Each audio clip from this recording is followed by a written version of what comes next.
സുഹൃത്തുക്കളുടെ നഗ്ന ദൃശ്യങ്ങൾ സമൂഹമാധ്യമത്തിലൂടെ പ്രചരിപ്പിച്ച കേസിൽ നിഹാദ് എന്ന തൊപ്പിയുടെ യൂട്യൂബ് ചാനൽ നീക്കം ചെയ്തു. പോലീസ് നൽകിയ റിപ്പോർട്ടിന്റെ അടിസ്ഥാനത്തിലാണ് യൂട്യൂബിന്റെ നടപടി.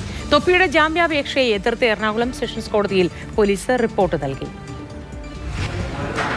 സമൂഹമാധ്യമങ്ങളുടെ സുഹൃത്തുക്കളുടെയും മറ്റും നഗ്ന ദൃശ്യങ്ങൾ പോസ്റ്റ് ചെയ്ത സംഭവത്തിൽ യൂട്യൂബർ തൊപ്പി എന്ന നിഹാദിനെതിരെ നേരത്തെ പോലീസ് കേസെടുത്തിരുന്നു. ആലുവ സൈബർ റൂറൽ പോലീസാണ് കേസ് രജിസ്റ്റർ ചെയ്തത്. IT ആക്ട് ഉൾപ്പെടെയുള്ള വകുപ്പുകൾ ചുമത്തിയായിരുന്നു കേസ്. തുടർന്ന് ഇയാളുടെ സമൂഹമാധ്യമ അക്കൗണ്ടുകളടക്കം പോലീസ് പരിശോധിച്ചിരുന്നു. അതിനുശേഷം ഒരു റിപ്പോർട്ട് പോലീസ് യൂട്യൂബിന് നൽകിയിരുന്നു.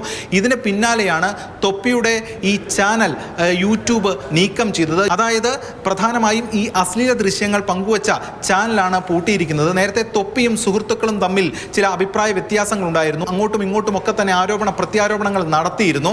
ആ ആരോപണ പ്രത്യാരോപണങ്ങൾക്ക് പിന്നാലെയാണ് തൊപ്പി സുഹൃത്തുക്കളുടെയും മറ്റും ഈ അശ്ലീല ദൃശ്യങ്ങൾ യൂട്യൂബ് ചാനൽ വഴി പോസ്റ്റ് ചെയ്തത്.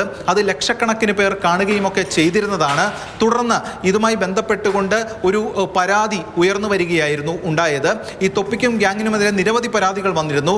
ലൈംഗിക ചൂഷണം, അതോടൊപ്പം തന്നെ പോക്സോ, ലഹരി ഉപയോഗം ഉൾപ്പെടെ ഉള്ള കാര്യങ്ങളാണ് ഉയർന്നു വന്നത്. ഇതിൻ്റെയൊക്കെ അടിസ്ഥാനത്തിൽ അന്വേഷണത്തിന് നേരത്തെ DGP നിർദ്ദേശം നൽകുകയായിരുന്നു. ആ അന്വേഷണത്തിന്റെ ഭാഗമായിട്ടുള്ള തുടർ നടപടികളാണ് ഇപ്പോൾ നടന്നുകൊണ്ടിരിക്കുന്നത്. എന്തായാലും നേരത്തെ ഇതിൽ പോലീസ് ഒരു നോട്ടീസ് തൊപ്പിക്ക് നൽകിയിരുന്നു. ചോദ്യം ചെയ്യലിന് ഹാജരാകാൻ ആവശ്യപ്പെട്ടുകൊണ്ടാണ് ആ നോട്ടീസ് നൽകിയത്. പക്ഷേ തൊപ്പി ഹാജരായിരുന്നില്ല.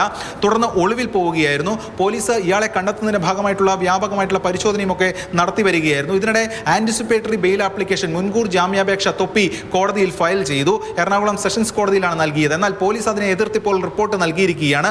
ഗുരുതര സ്വഭാവമുള്ള കുറ്റകൃത്യങ്ങളാണ് തൊപ്പി ചെയ്തിരിക്കുന്നത് എന്നതാണ് പോലീസ് റിപ്പോർട്ടിലുള്ളത്. ഇതിൽ സെഷൻസ് കോടതിയുടെ തീരുമാനം നിർണായകമാവുകയും ചെയ്യും.